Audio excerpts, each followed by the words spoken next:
Hello students, this is revision class of chapter 17 NCERT textbook questions। तो students इस class में हम chapter 17 के NCERT क्वेश्चंस को रिवाइज करेंगे। फर्स्ट है which of the following is not a member of the solar system, कि इनमें से कौन सा हमारे सोलर सिस्टम का मेंबर नहीं है।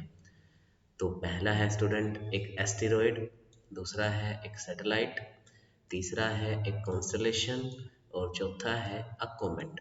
तो बच्चों जो एस्टेरॉयड है वो हमारे सोलर सिस्टम में प्रेजेंट है, सैटेलाइट आर्टिफिशियल या फिर नेचुरल सैटेलाइट वो भी हमारे सोलर सिस्टम में है और कॉमेट भी हमारे सोलर सिस्टम में है। But constellation is not a part of our solar system because constellation को हम तारामंडल बोलते हैं, जो सितारों की अलग अलग शेप बनती है, रिकॉग्नाइजेबल शेप, उसे हम कॉन्स्टलेशन मानते हैं बच्चों। और हमारे सोलर सिस्टम में केवल एक ही स्टार है जो है सन। तो बच्चों कोई भी कॉन्स्टलेशन नहीं है हमारे सोलर सिस्टम में, तो हम ऑप्शन सी को टिक करेंगे यहाँ पर। नेक्स्ट है अ constellation is not a member of a solar system, ये इसी की यहाँ पर एक्सप्लेनेशन है स्टूडेंट्स।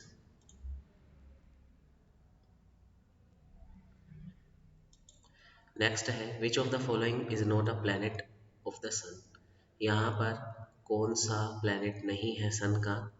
तो बच्चों पहला ऑप्शन है सीरियस, दूसरा मरकरी, तीसरा सैटर्न और चौथा अर्थ। यहाँ मरकरी, सैटर्न और अर्थ ये तीनों के तीनों हमारे सोलर सिस्टम के हिस्से हैं, वो सोलर फैमिली में आते हैं बच्चों। लेकिन जो सीरियस है ये एक स्टार है, ये हमारे सोलर सिस्टम का मेंबर नहीं है।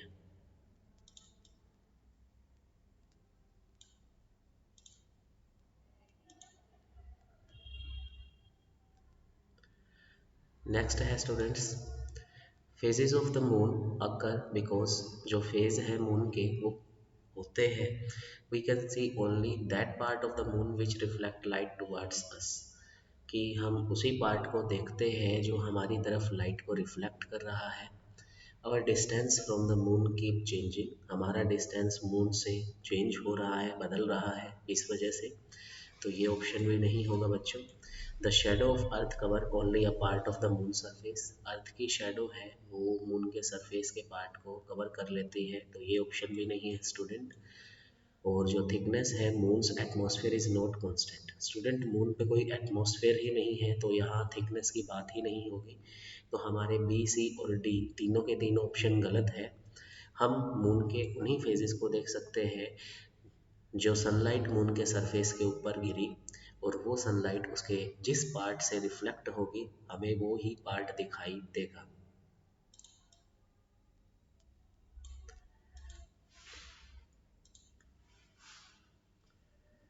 नेक्स्ट है बच्चों इसके explanation. Moon does not have its own light, moon की खुद की लाइट नहीं है। It is only be seen by us, ये हम हमारे द्वारा देखा तभी जाता है जब कोई सनलाइट है वो मून के सरफेस के ऊपर गिरेगी और वो वहाँ से रिफ्लेक्ट हो रही है, तो हमें वही मून का पार्ट दिखाई देगा जो सनलाइट को हमारी तरफ रिफ्लेक्ट कर रहा है। नेक्स्ट फोर्थ है फिलिंग द ब्लैंक्स। पहला है बच्चों the planet which is farthest from the sun is, जो प्लैनेट सबसे सन के सबसे दूर है वो नेपच्यून है। Next the planet which appear reddish in colour is, जो प्लैनेट रेडिश कलर में अपीयर होता है स्टूडेंट वो मार्स है, मंगल ग्रह। और वो रेडिश कलर में क्यों है मैंने आपको क्लास में बताया था। देखिए जो मार्स है वहाँ पर फेरिक ऑक्साइड की ज़्यादा मात्रा है उसकी मिट्टी में, इसी वजह से उसका जो कलर है वो रेड है। Next a group of star that appear to form a pattern in the sky is known as, एक स्टार का ग्रुप जो स्काई के अंदर एक पैटर्न फॉर्म कर रहा है उसे हम कॉन्स्टलेशन बोलते हैं। अलग अलग टाइप की कॉन्स्टलेशन है बच्चों, जैसे Ursa Major, Ursa Minor, Cassiopeia या ओरायन। नेक्स्ट है a celestial body that revolve around a planet is known as, एक सेलेस्टियल बॉडी जो एक प्लैनेट के चारों तरफ घूम रही है उसे हम सैटेलाइट बोलते हैं। A satellite is a celestial body that revolve around a planet. Shooting star are actually not, जो शूटिंग स्टार होते हैं वो स्टार्स नहीं होते, कभी भी नहीं होते। शूटिंग स्टार को हम स्टार्स नहीं बोलेंगे, वो पत्थर के टुकड़े होते हैं जो एटमॉस्फेयर में बर्न हो जाते हैं, इसीलिए हमें वो अपीयर होते हैं शूटिंग स्टार की तरह। नेक्स्ट है asteroid are found between the orbit of Mars and Jupiter. जो एस्टेरॉयड्स हैं बच्चों, वो मार्स और जुपिटर के ऑर्बिट के बीच में मिलते हैं। नेक्स्ट इसी में क्वेश्चन नंबर 5 है ट्रू और फॉल्स। हम ट्रू फॉल्स को डिस्कस करेंगे। Pole star is a member of the solar system. नहीं student, this is false statement. Pole star हमारे सोलर सिस्टम का मेंबर नहीं है। Next, Mercury is the smallest planet of the solar system.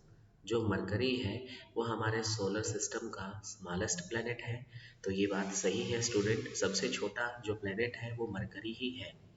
Next, Uranus is the farthest planet in the solar system. जो Uranus है क्या वो सबसे दूर है? नहीं बच्चों, नेपच्यून हमने यहाँ पर ऊपर फिलिप्स में किया था, तो ये भी गलत है। जो यूरेनस है वो सबसे दूर नहीं है, उससे भी दूर एक प्लैनेट है जो है नेपच्यून। नेक्स्ट है students, INSAT is an artificial satellite. Yes, ये स्टेटमेंट ट्रू है। जो इनसेट है वो एक आर्टिफिशियल सैटेलाइट है। Next, there are 9 planet in our solar system. हमारे सोलर सिस्टम में 9 प्लैनेट है। ये बात 2006 से पहले की है बच्चों। 2006 से पहले हमारे सोलर सिस्टम में टोटल 9 प्लैनेट्स थे, बट उसके बाद अभी हमारे सोलर सिस्टम के अंदर हम 8 प्लैनेट को ही इंक्लूड करते हैं, तो ये स्टेटमेंट फॉल्स होगी। Next, constellation Orion can be seen only with a telescope.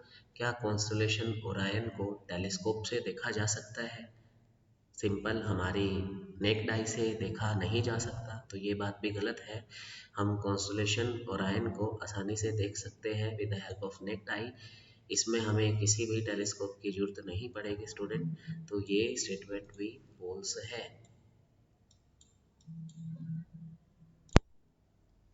Students, अभी हमें जो कॉन्स्टलेशन ओरायन है वो विंटर्स में ही एक्चुअल में दिखाई देती है, तो जिस दिन स्काई बिल्कुल क्लियर हो उस दिन हम कॉन्स्टलेशन ओरायन को देख सकते हैं।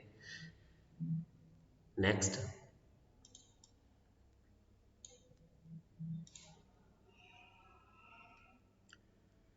सिक्स्थ है match the items in column A with one और मोर आइटम इन कॉलम बी। हमें मैच करना है कॉलम ए और बी को। तो देखिए बच्चों, इनर प्लैनेट्स होंगे वो मार्स और अर्थ है, जो हमें कॉलम ए और बी में जो ऑप्शन दे रखे हैं उन्हीं के साथ हमें मैच करना है। जबकि जो आउटर प्लैनेट्स होंगे स्टूडेंट, उसमें सैटर्न भी है, जुपिटर भी है, यूरेनस भी है और नेपच्यून भी है। नेक्स्ट बच्चों, कॉन्सोलेशन। कॉन्सोलेशन जो ऑप्शन में गिवन है, these are great bear, Ursa Major and Orion a hunter. Satellite of the earth, जो अर्थ की जो नेचुरल सैटेलाइट है बच्चों वो मून है, तो हमने यहाँ कॉलम ए और बी को मैच कर लिया। नेक्स्ट होगा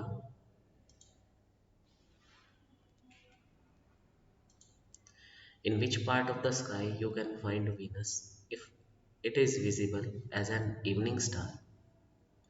कि आपको आसमान में कहाँ पर वीनस नज़र आएगा जो इवनिंग स्टार के रूप में हमें दिखाई देता है। The planet Venus is found in the western part of the sky. ये पश्चिमी, आसमान के पश्चिमी हिस्से में दिखाई देता है सनसेट के बाद, और इसे हम इवनिंग स्टार भी बोलते हैं क्योंकि ये सनसेट के ठीक बाद दिखाई दे सकता है बच्चों, क्योंकि जैसे ही सनलाइट की इंटेंसिटी कम होगी, अमाउंट कम होगी, तो हमें वीनस अपीयर हो जाएगा। Next question number 8, name the largest planet of the solar system. Solar system का सबसे लार्जेस्ट प्लैनेट कौन सा है? तो बच्चों, Jupiter is the largest planet of our solar system. हमारे सोलर सिस्टम का सबसे लार्जेस्ट प्लैनेट जुपिटर है। Next, what is constellation? Name any two constellation. Constellation क्या होता है और किन्हीं दो कॉन्स्टलेशन के नाम बताओ। तो स्टूडेंट, जो हम स्टार्स देखते हैं स्काई में, नाइट स्काई में, उन्हीं का ग्रुप एक रिकॉग्नाइजेबल पैटर्न फॉर्म करता है और उस रिकॉग्नाइजेबल पैटर्न को ही हम कॉन्स्टलेशन बोलते हैं। तो स्टूडेंट, जितनी भी राशियां हैं, जितने भी ज़ोडिएक है, वो सभी के सभी कॉन्स्टलेशन के आधार पर ही बनाई गई है बच्चों। यहाँ दो कॉन्स्टलेशन के नाम हैं, पहला है उर्सा मेजर और दूसरा है Orion. Next, question number 10। Question number 10 में बच्चों, draw sketches to show the relative position of prominent star in Ursa Major and Orion. This one is Ursa Major. हमें स्टार्स की प्रोमिनेंट पोजीशन बतानी है, कि स्टार्स की पोजीशन बतानी है उर्सा मेजर और ओरायन में। तो बच्चों देखिए, यहाँ पर जो ओरायन है वो एक हंटर की शेप में दिखता है बच्चों।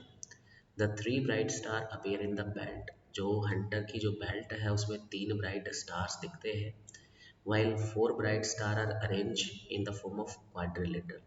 और जबकि जो चार स्टार्स है वो क्वाड्रिलेटरल की शेप में वहाँ पर अरेंज है। Next, Ursa Major seems to be like a big dipper। Student, जो उर्सा मेजर है वो हमें एक बिग डिपर की तरह नज़र आता है। स्टूडेंट्स, यहाँ पर हम डिपर को स्कूप की तरह मानेंगे। जो उर्सा मेजर है उसकी शेप एक बहुत बड़ी स्कूप की तरह नज़र आती है, जहाँ पर जो चार स्टार्स हैं, यहाँ पर जो चार स्टार आपको डॉट से नज़र आ रहे हैं, ये जो बॉल है डिपर का वो फॉर्म कर रहे हैं, और जबकि जो तीन स्टार्स हैं वो हैंडल फॉर्म कर रहे हैं बच्चों। नेक्स्ट है क्वेश्चन नंबर 11। क्वेश्चन नंबर 11 में है, students name two object other than planet which are the member of our solar system. कि हमें दो ऑब्जेक्ट का नाम बताना है प्लैनेट के अलावा जो हमारे सोलर सिस्टम का हिस्सा है। तो स्टूडेंट, हम इसमें पहला नाम मीटियोर्स को देंगे, क्योंकि मीटियोर्स स्मॉल सेलेस्टियल बॉडीज हैं जो क्या ब्राइट स्ट्रिक्स ऑफ लाइट की तरह नज़र आती है स्काई के अंदर। अब वो ब्राइट स्ट्रिक्स से ही क्यों नज़र आती है? बिकॉज जब भी जो मीटियोर है वो अर्थ के एटमॉस्फेयर में एंटर करेगा, तो due to the friction of earth atmosphere, earth के एटमॉस्फेयर के फ्रिक्शन के कारण वो इतने ज़्यादा हीट अप हो जाते हैं कि वो वहाँ पर बर्न करने लग जाते हैं, जिसके कारण वो एक ब्राइट स्ट्रिक्स की तरह हमें अपीयर होते हैं, और ये प्लैनेट नहीं है। जबकि स्टूडेंट दूसरा है एस्टेरॉयड। जो एस्टेरॉयड्स हैं वो कलेक्शन है बहुत ज़्यादा मात्रा में छोटे और बड़े ऑब्जेक्ट जो सन के चारों तरफ घूम रहे हैं। तो स्टूडेंट, मार्स और जुपिटर, जैसा कि हम क्लास में डिस्कस कर चुके हैं, मार्स और जुपिटर के ऑर्बिट के बीच में एक जगह है, वहाँ पर एक लार्ज गैप है। तो यहाँ पर कोई प्लैनेट भी नहीं है, तो ये ही क्या एस्टेरॉयड्स के ऑर्बिट को फॉर्म कर रहा है। मीन्स कि जो सारे के सारे एस्टेरॉयड हैं वो मार्स और जुपिटर के बीच में एक ऑर्बिट है, वहाँ पर घूम रहे हैं, जिसे हम एस्टेरॉयड बेल्ट भी बोलते हैं। अब स्टूडेंट्स, नेक्स्ट क्वेश्चन नंबर 12 है कि explain how you can locate the pole star with the help of Ursa Major. कि आपको लोकेट करना है पोल स्टार को उर्सा मेजर की हेल्प से। तो बच्चों, सबसे पहले पोल स्टार को लोकेट करने के लिए हमें उर्सा मेजर को लोकेट करना पड़ेगा, जो क्या एक बिग डिपर की तरह, एक बहुत बड़ी स्कूप की तरह हमें अपीयर होगा, और जिसमें जो स्कूप का जो बाउल है वो चार स्टार उसके बाउल को बना रहे हैं। तो स्टूडेंट, हमें जहाँ जो उस बाउल के फर्स्ट टू स्टार है वहाँ से एक इमेजिनरी स्ट्रेट लाइन माननी है जो नॉर्थ की डायरेक्शन में जा रही है, और नॉर्थ के डायरेक्शन में हमें जो सबसे ब्राइट स्टार मिलेगा वही स्टूडेंट पोल स्टार होगा।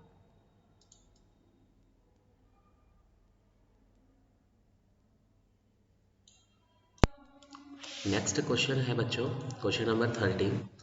Do all the star in the sky move. कि क्या हमारे स्काई में सारे के सारे स्टार मूव करते हैं? तो हमारा आंसर होगा नो, क्योंकि हमें पता है स्टूडेंट, जो अर्थ है वो वेस्ट टू ईस्ट में रोटेट कर रही है, वेस्ट टू ईस्ट। तो इसलिए सारे के सारे जो स्टार्स हैं, पोल स्टार को छोड़कर सभी के सभी हम यहाँ पर उनकी मोशन देख सकते हैं, क्योंकि अर्थ मूव कर रही है। तो अगर हम रेफरेंस के साथ हिसाब से लेके चले तो हमें स्टार्स मूव करते नज़र आएंगे।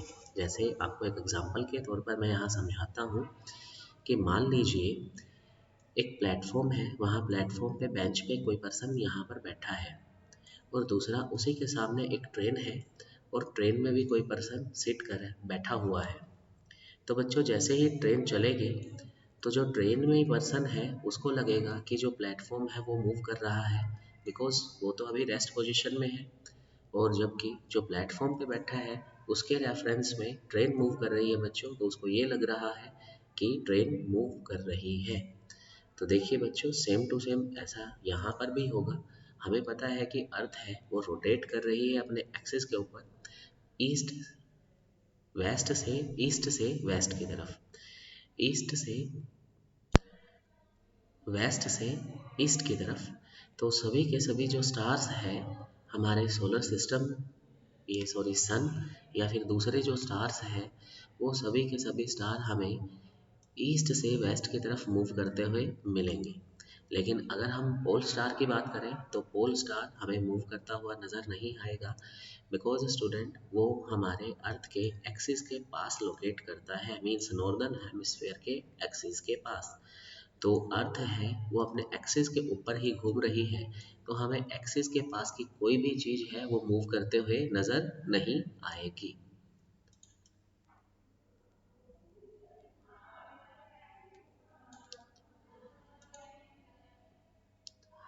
नेक्स्ट है, why is the distance between star expressed in light year, कि जो स्टार्स का डिस्टेंस है वो हम लाइट ईयर में ही क्यों एक्सप्लेन करते हैं। What do you understand by the statement that a star is 8 light year away from the earth, कि आप इस स्टेटमेंट से क्या समझते हो कि कोई स्टार है वो अर्थ से 8 लाइट ईयर्स दूर है। तो स्टूडेंट्स, जो स्टार्स और अर्थ के बीच का डिस्टेंस है वो बहुत ज़्यादा है, तो उसको हम कोई छोटी मीटर, किलोमीटर फिजिकल मेजरमेंट से मेज़र नहीं कर सकते, क्योंकि मीटर है और किलोमीटर है, ये बहुत छोटी यूनिट हो जाती है बच्चों। तो इसलिए बड़े डिस्टेंस को हम लाइट ईयर से ही मेज़र करते हैं।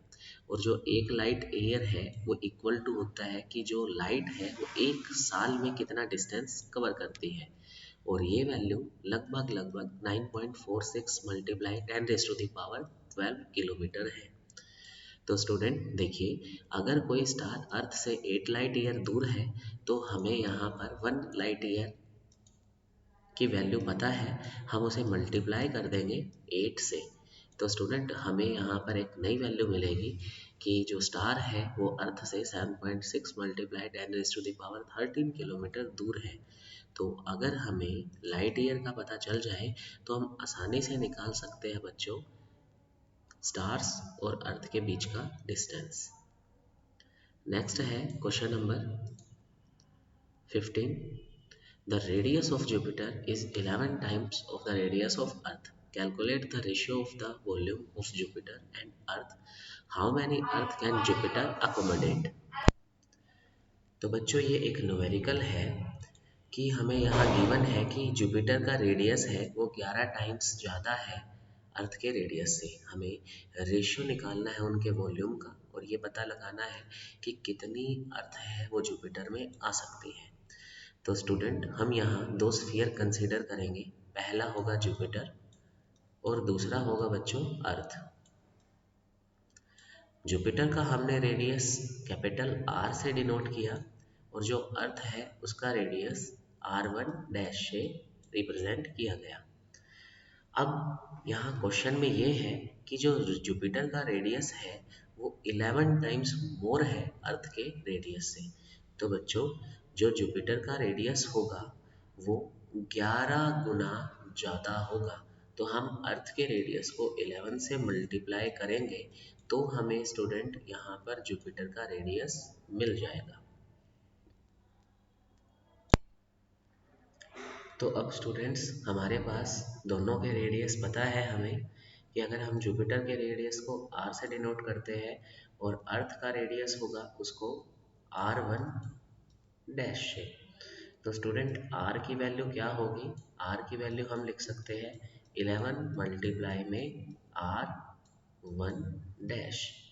तो स्टूडेंट हमने दोनों को, जुपिटर और अर्थ को, एज अ स्फीयर कंसीडर किया, तो हम उनका यहाँ पर वॉल्यूम निकालेंगे और जैसे ही हम कैलकुलेशन आगे करेंगे तो लास्ट में हमें 1331 की वैल्यू मिलेगी। तो बच्चों ये जो 1331 है ये सजेस्ट कर रहा है कि एक जुपिटर के अंदर लगभग लगभग 1300 नंबर ऑफ अर्थ आ सकती है।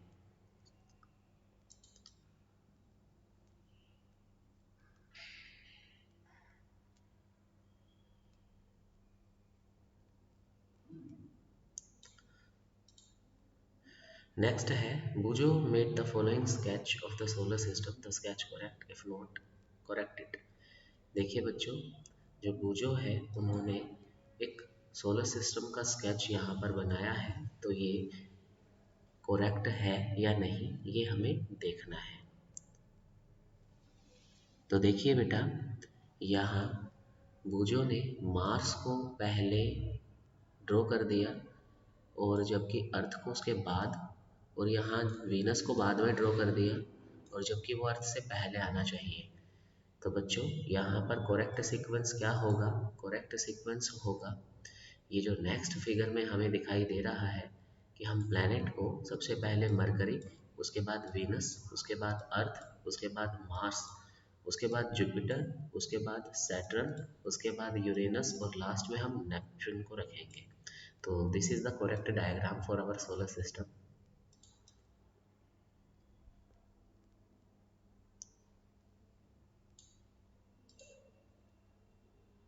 तो स्टूडेंट्स हमने यहाँ पर सभी के सभी क्वेश्चंस को रिवाइज कर लिया।